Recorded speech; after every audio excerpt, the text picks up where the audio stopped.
माऊलीचा तिसरा रिंगण सोहळा संपन्न झालेला आहे। प्रत्येक वारकरी या रिंगण सोहळ्यामध्ये भजन भक्तीमध्ये दंग झालेला होता। रिंगण सोहळा पाहिल्यानंतर काय त्यांच्या प्रतिक्रिया आहेत आपण जाणून घेण्याचा प्रयत्न करू। काय सांगाल, काय भावना आहे तुमच्या रिंगण सोहळा पाहिला तुम्ही? खूप आनंद आहे, इतका की तो सांगता येणार नाही। ब्रह्मज्ञान मिळतं इथं आलं की। अरे बापरे, वा वा, तुम्हाला काय अनुभव आहे?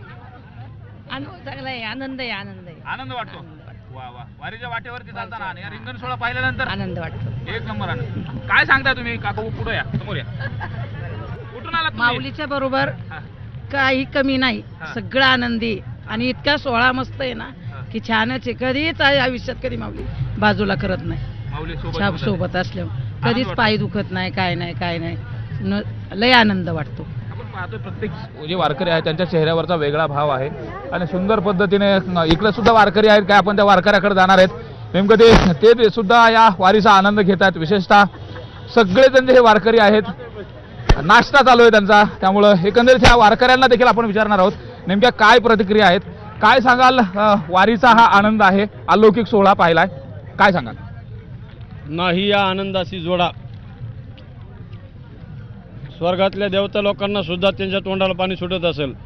त्यांना वाटत असेल आम्ही इथं कशाला थांबलो, इथं माणसं बनून आम्ही इथं या वारीच्या वाटेने चालायला पाहिजे होतं। स्वर्गातले भोगसुद्धा त्यांना फिके वाटत असतील, एवढा हा आनंद आहे। चालून आल्यानंतर ह्या आनंदामध्ये असा आनंद कुठंच नाही। आणि रिंगण सोहळ्याचं अत्यंत वेगळं महत्त्व असतं। आज रिंगण सोहळा पाहण्यासाठी प्रत्येक जण आसुसलेला असतो। काय वेगळा अनुभव असतो आणि इथं ज्यावेळेस अश्व धावल्या जातं त्यावेळेस प्रत्येक जण माऊली माऊली म्हणत असून प्रत्येक जण तल्लीन झालेला असतो। रिंगणाचं एक वेगळं महत्त्व आहे आणि रिंगणामध्ये गोल रिंगण, उभं रिंगण आणि त्याच्यामध्ये घोडे धावतात। त्याच्यामध्ये एक माऊलीचा घोडा असतो।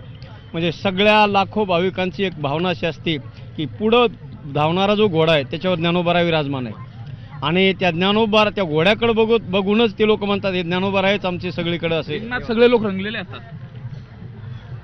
रिंगणामध्ये हे एक वारकऱ्याचं जे काही वृद्ध सुद्धा तरुण होतात हे रिंगणाचं वैभव आहे, वैशिष्ट्य आहे। नाचत जाऊ त्याच्या गावाला खेळूया।